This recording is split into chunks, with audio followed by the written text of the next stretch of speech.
সখী টিভির পক্ষ থেকে সবাইকে স্বাগতম। জুলাই আগস্ট পরবর্তী বাংলাদেশ নিয়ে ভয়ঙ্কর ষড়যন্ত্র করেছিলেন আওয়ামী লীগ সাধারণ সম্পাদক ওবায়দুল কাদের। নিজের মুখে বলা কথাগুলো শুনুন। বাংলাদেশে ছিলাম 3 মাসের মতো।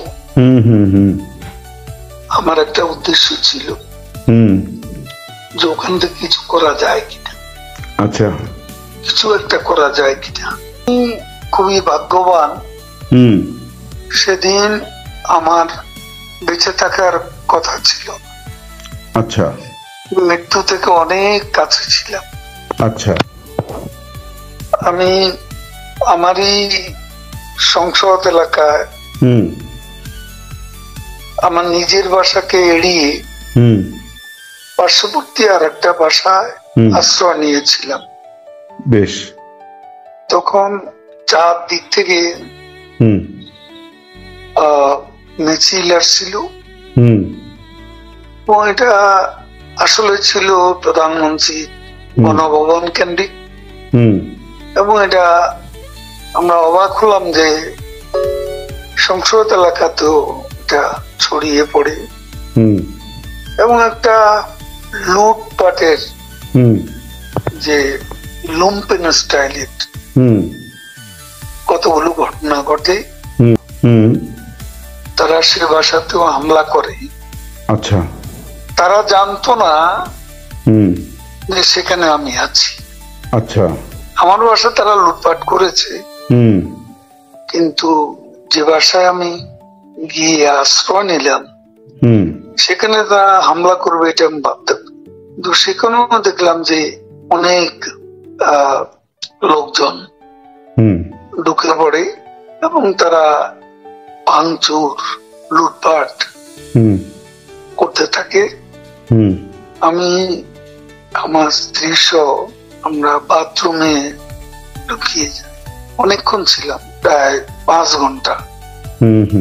তারপর একটা পর্যায়ে এরা তো ওই বাথরুমের ভিতর সেখানেও কমোড, বেসিন এগুলো তো লুটপাট করেছে সব।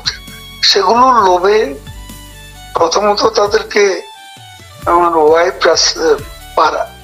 সেই বাথরুমের মুখে দাঁড়িয়ে বারবার বলছিল যে আমি অসুস্থ, এই কথা বলে তাদের ফিরিয়ে দিচ্ছে। তো একটা পর্যায়ে তারা এই বাথরুমে যেগুলো আছে সেগুলো লুট করার জন্য জোরপূর্বক প্রবাসীর হুমকি দেয়। তো সে সময় আমার ওয়াইফ জিজ্ঞেস করেছে কি করবে, খুলে দাও যা হবে। তারপরে 7-8 জন ছেলে ঢুকলো। তার খুবই আক্রমণাত্মক দৃষ্টিভঙ্গি, মনোভঙ্গি নিয়ে। তখন হঠাৎ তারা আমার দিকে তাকায়, আমার দিকে তাকিয়ে আপনি নেত্রী চলে গেল, আপনি জাননি কেন? আমি কিছু বলছিলাম। তারপরে ছেলেদের মধ্যে কি ভাবের উদয় হয়েছে জানি না, তারা আমাকে বলে আপনার ছবি তুলবো। তারপর আমার ছবি তুলতে শুরু করলো, সেলফি নিচ্ছিল, ছবি তুলছিল। এরা ছাত্ররা অনেকে আমাকে চেনে, তো কি কারণে তারা তখন আক্রমণাত্মক যে মনোভাবটা ছিল সেটা নিমেষে শীতল হয়ে গেল। এরা ঠান্ডা মাজাজে তখন কথা বলছিল। আচ্ছা, এদের মধ্যে আবার এক পর্যায়ে একটা গ্রুপ তারা চেয়েছিল আমাকে রাস্তায় সেনাবাহিনী হাতে তুলে দিতে। কেউ কেউ আবার এটাও চেয়েছিল যে জনতার হাতে তুলে দিতে।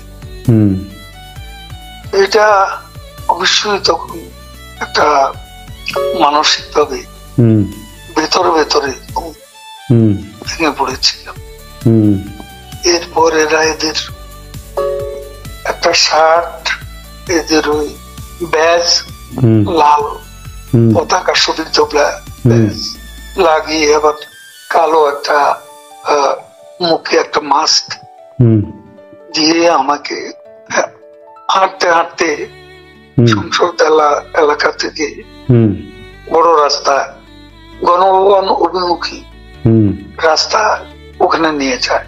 আচ্ছা ওখানে নিয়ে হঠাৎ করে কোত্থেকে একটা একটা ট্যাক্সি আসে, হুম একটা ইজি বাইক, হুম সেটা খালি ছিল, হুম ওখানে কোনো গাড়ি ঘোড়া কিছু ছিল না।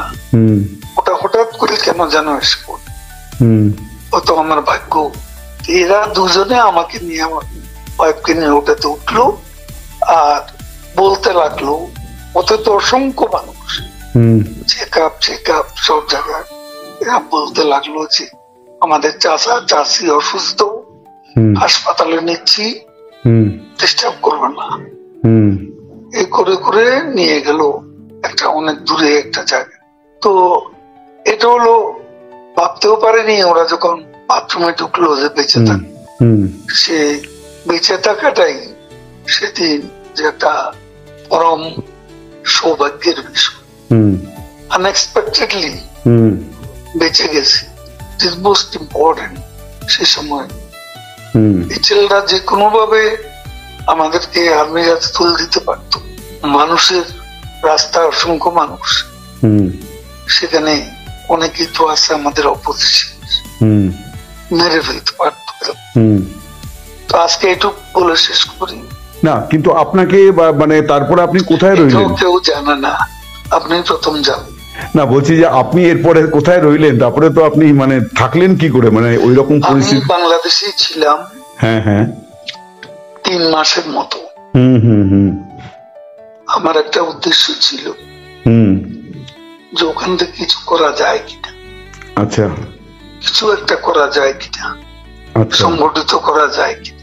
আচ্ছা বিভিন্ন জায়গায় শ্রমিক অসন্তোষ, হুম কর্মচারীদের অসন্তোষ, হুম এগুলো প্রতিদিনই এগুলো লক্ষ্য করতাম। মানে পেশাজীবীদের যে ক্ষোভগুলো আর কি। ক্ষোভগুলো তখন রাস্তায় নেমে আসছিল, ঠিক ঠিক বিশেষ করে গার্মেন্টস। ঠিক ঠিক তো সে সময় ভাবলাম যে এদের সাথে যোগাযোগ করে কিছু করা যায় কিনা।